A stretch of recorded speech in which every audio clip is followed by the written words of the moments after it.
bence çok güzel. Yani duyabileceğimiz en kısıtlı olursa aslında.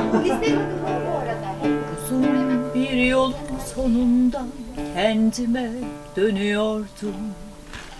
Artık benim senle başlayan. Zaten şu Esai Taç vurduğu anda, trompeti vurduğu anda direkt yazdı.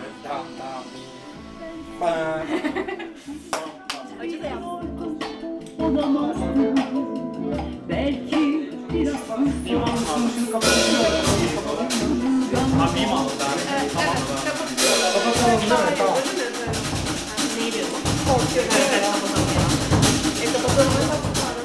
O kadar. Şu. Evet. Kaç şu anda? Abi şu an %10.